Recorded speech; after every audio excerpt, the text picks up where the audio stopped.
Good morning. Welcome to the Sense of Things with Jeff and Ron. We're here to walk through some good stuff today. We're going to have some fun things to talk about, and we're going to go through the top 10 economic indicators that you as investors should follow. Good morning, Mr. Ron. Good morning, Mr. Jeff. You know what? It's funny. You ask six economists what's going to happen 6 months from now, you get six different answers, and you ask them what their models are. There's hundreds of these economic indicators, but it's amazing how financial media kind of hones in on four.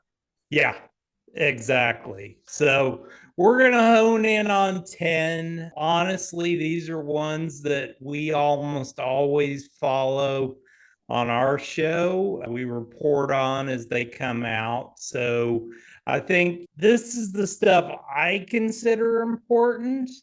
It's the things I look at. And if you look at places like briefing.com, these are the ones that have the highest impact on the market. They're not ones that people look at and go, when it comes to that.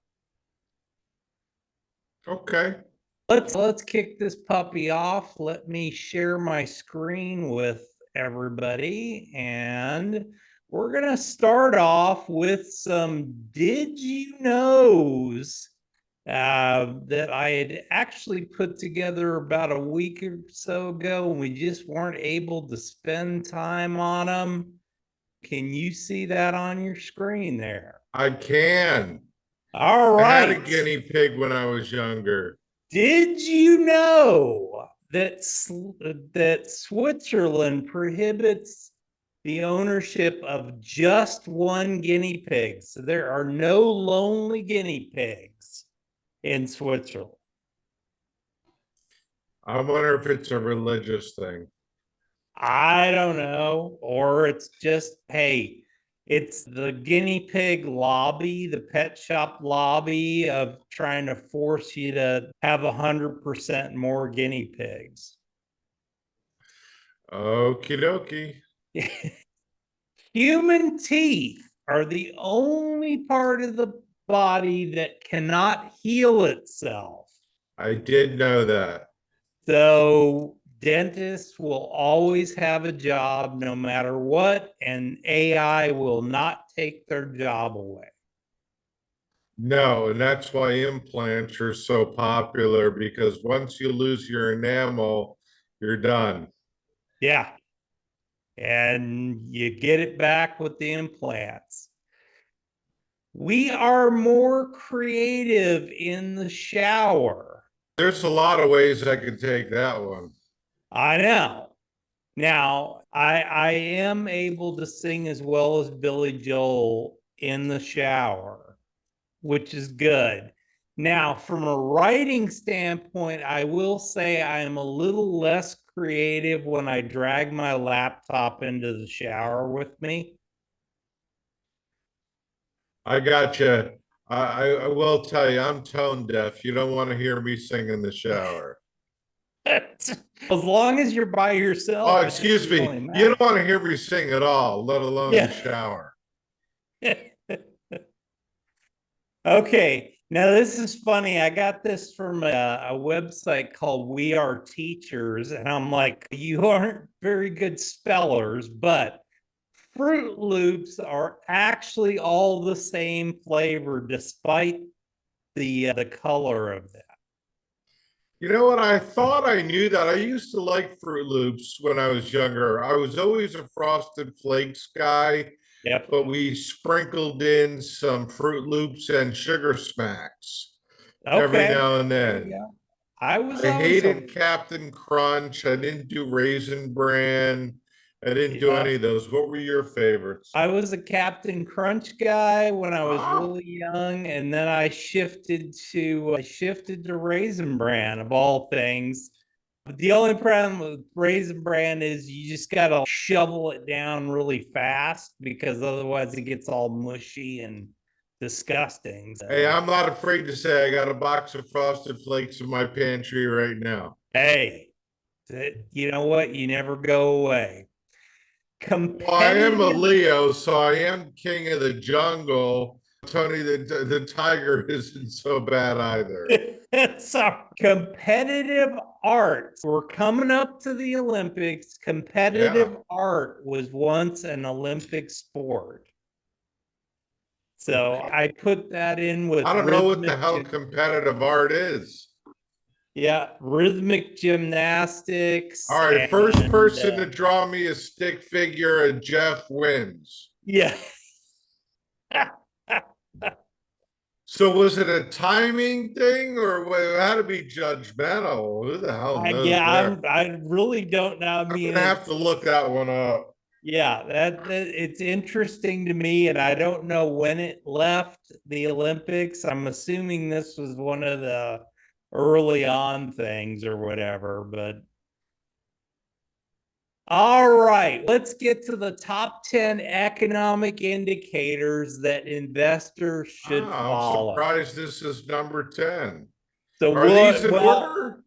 and these aren't in any specific order, Oh, they're not. except Okay. for the last one. I put the last one because I think right now I don't particularly rate it as the top thing, but I think right now it should be, or it is on everybody's minds. Number 10 on our list, GDP, so gross domestic product. This provides the overall value of goods and services that the economy produces, and it indicates whether we're slower or we're slowing or growing at that point. It tells us that. Yep. This is a component of leading economic indicators as well. Which is interesting because it's a lagging indicator. Of course it is, but it's measured in leading economic indicators, which, yeah, once again, I've never understood it because it's always looking back up to a They're always quarter back. revising. Yeah. Employment figures. This hasn't been a major issue for a few years, but I think it's going to become more important as we get farther and farther into what we're seeing, the cracks that are showing up there. This is monthly, comes out. Usually it's about the what, second week-ish that we get this. No, first Friday of every month. Okay, first Friday of every month. I And was it depends told. because if the first Friday is the first or second, then sometimes it goes the next Friday. I forgot what the provision was for that. It's definitely the most important thing because that's what's really holding up the economy right now. If you look at a Yep. lot of the economic numbers, they're actually somewhat poor or declining, and the employment figures have been strong, although weakening a little bit. We're back up to above 4% at this point. So it's starting to, that's starting to become a factor. Industrial production. So this is how much production as a measure of output of manufacturing industries. So this includes producing goods for consumers and for businesses.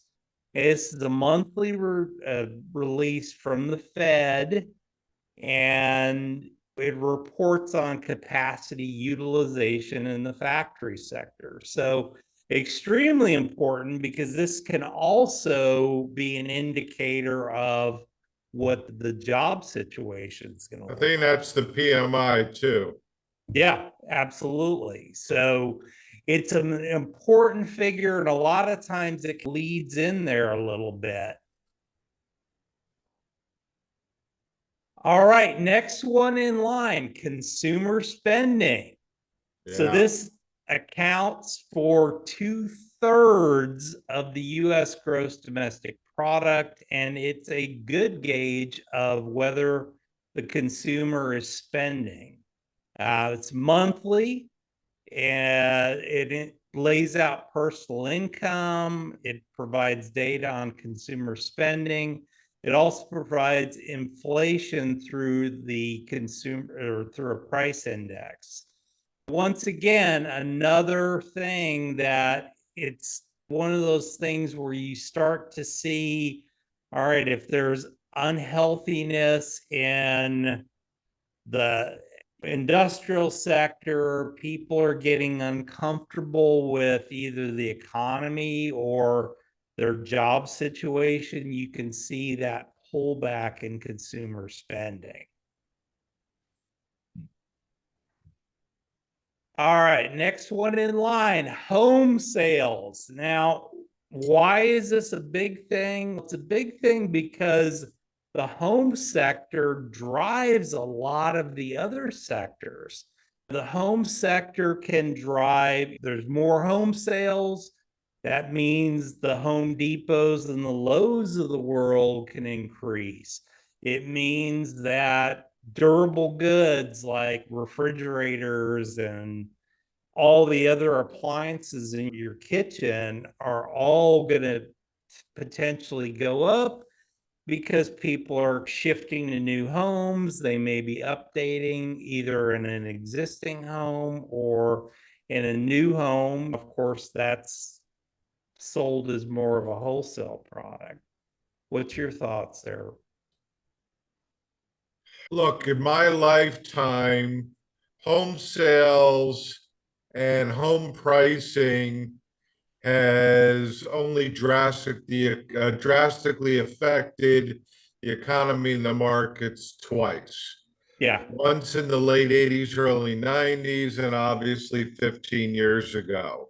Right now, I think that this is just a bunch of propaganda from the real estate people saying, oh yeah, interest rates are they don't know if interest rates are coming down Yeah. because obviously the high mortgage rate is impeding people from buying a house. I know in my neighborhood there's still 5 or 6 houses up for sale. House across the street has been on and off the market for a year. Yeah. But people Same will thing. look at this as a way of, are people spending?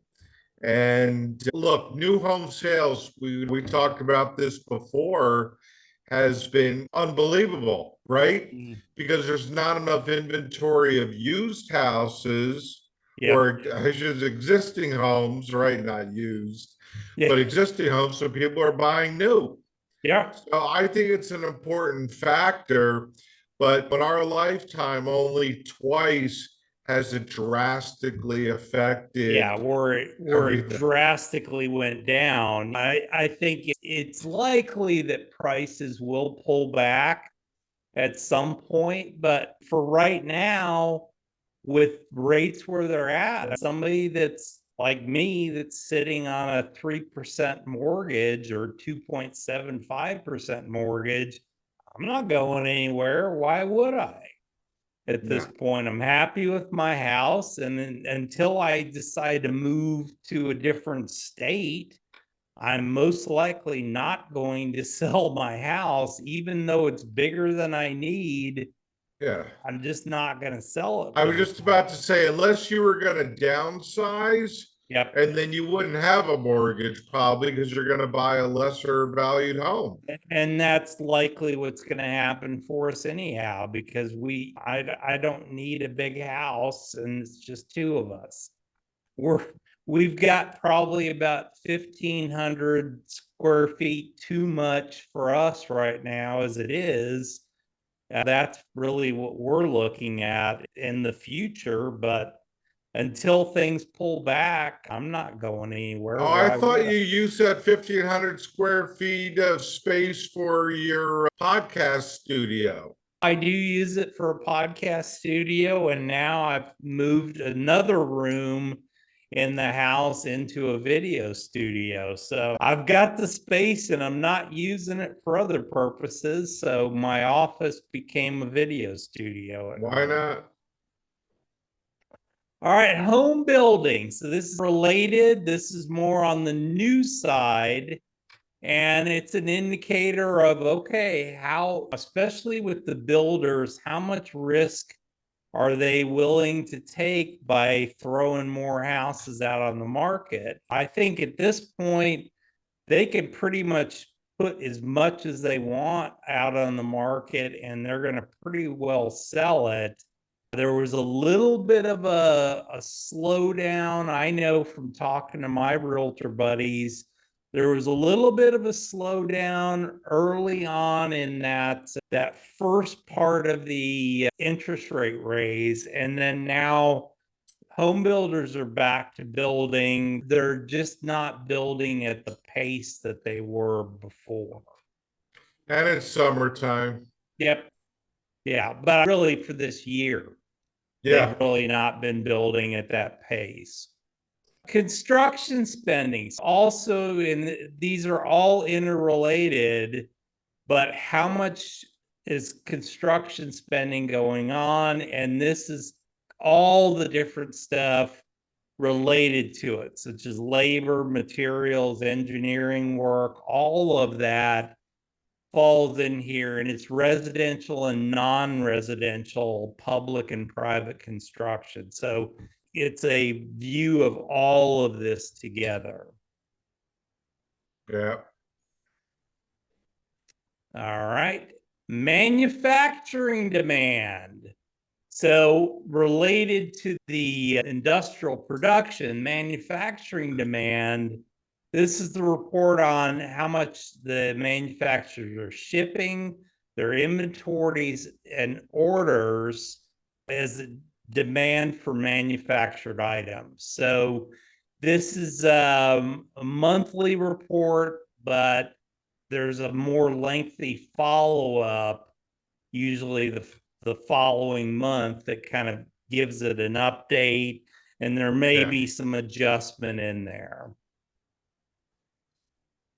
Yeah, all these things are interrelated. It's just a matter of the inner. So you see the headline number. I lost your All these sound. things have different ways on how the sausage is made, but it's all telling you a story. Yeah, it is. And I think the most important thing that I would tell from this is there is just no one or two of these, or as the news media gets, where it's one or two and then they focus on those nonstop. It's, you get a picture of the tapestry when you look at all of these together. Well, earlier you had consumer spending. Yep. Well, retail sales is a separate number, but that's part of consumer spending. Yeah, and it's all related to that retail and food service. So it's a little bit more of a deep dive into specifically the retail environment. If I remember correctly, I can't remember if or not that this includes like online sales and stuff like that. I think it's all, I believe it does. Yeah. Yeah, they changed that about 10 or 15 years ago, where they included retail sales.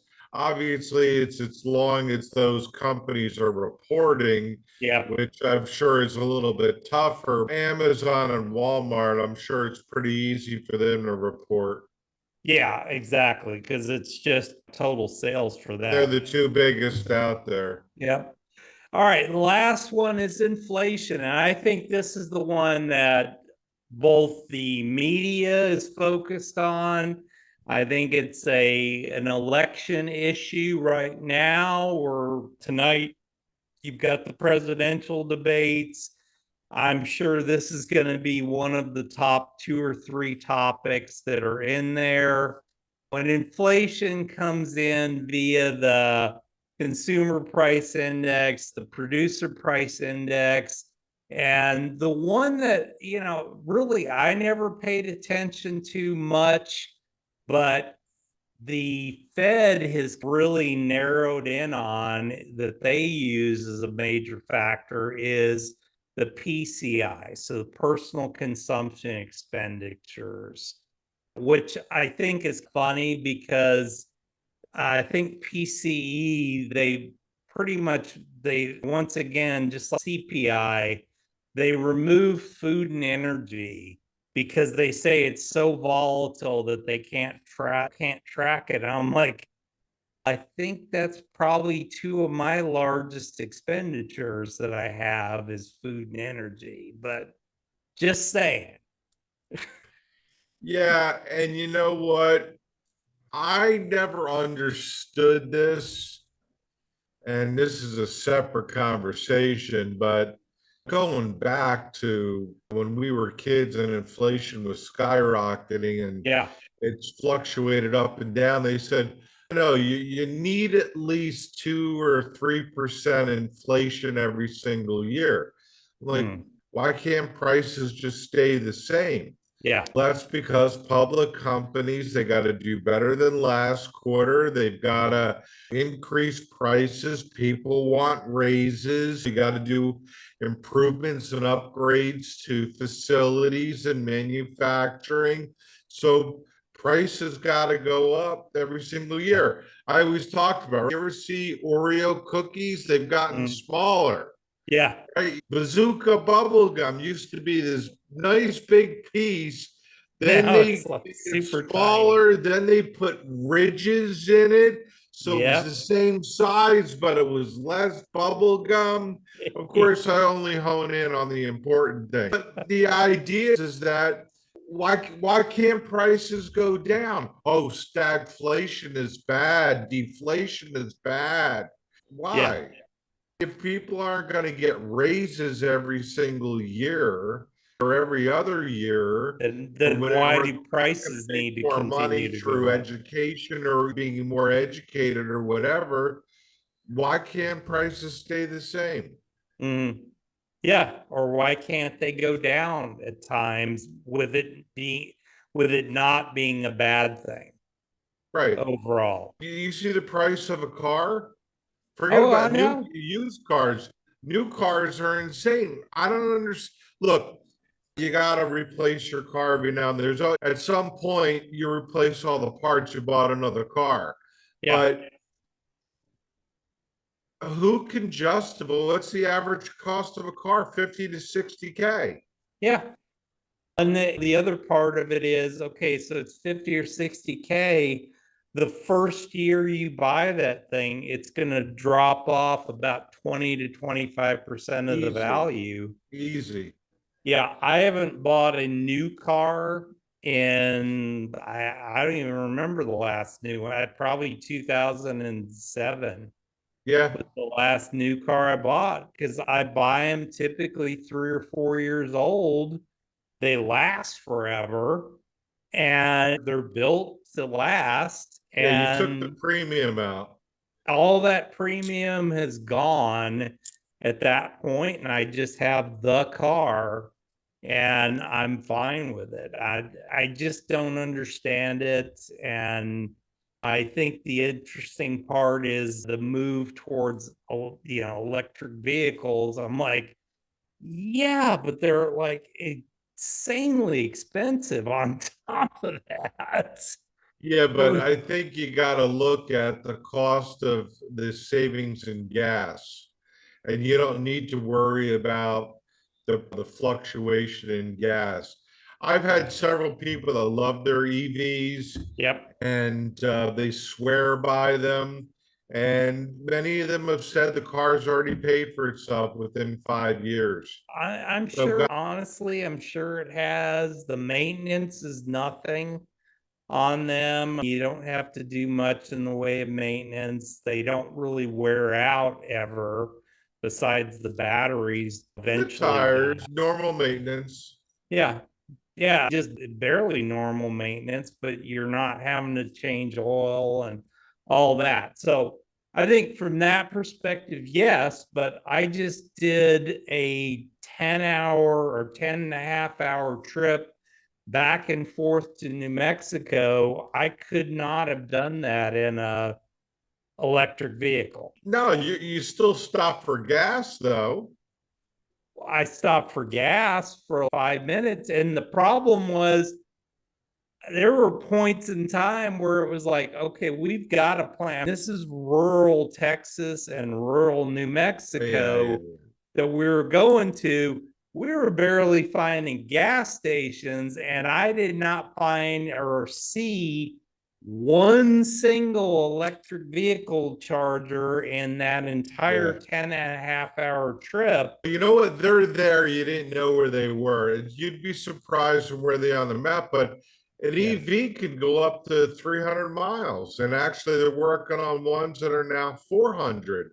So if you're going to stop for gas every 300 something miles, in EV, you stop every 275 to 300. But you know what? They got the fast charging stations now. It's But not it's going to still take 5 45 minutes, but minutes. it'll be less than 10 or Yeah. 15. No, they won't, not faster than The 10, fast 15. charging ones now are pretty quick. Really? Now, Yeah. Oh, you're not sitting there for 2 hours now. yeah. That's not I, happening. I'm not sitting there for 10 minutes. I stop in, get gas, and I'm going, buddy. I'm I hear stopping to you. go to the restroom. I'm filling the truck up But at if the it could, same time. but it could save you $3,000 or $4,000 a year. Would you wait an extra 5, 10 minutes? No, All absolutely not. Absolutely not. right, well, And those are good 10. Let's go back. Those are good 10 economic indicators. You hit all the core ones. There yep. are others. We've covered some of the other ones, but those are the 10 core ones. It's the It, ones you should watch. It's the ones that you should keep your eyes on, and it helps you to weave that tapestry of what you're looking at from where the economy is going. Luckily, if you don't want to do that, just continue to watch the show because we share these with you as they come out. Almost every week, there's one of these economic indicators will be on that list, and and hold on real we'll, quick. And as a segue and a tease, I have the ultimate economic indicator in the next podcast. what? Okay, then you've got to watch the I next wasn't going to share it podcast. now, but it's a good one. All right, I And love it's it. not the underwear. It's not the underwear index. Yeah. Oh man, come on. You haven't done We that already one covered yet. that one before. All right, folks. That's why we do these shows for you. Make sure that you subscribe to the channel. Make sure you give us an upvote. Let us know that we're doing a good job here. We really appreciate it.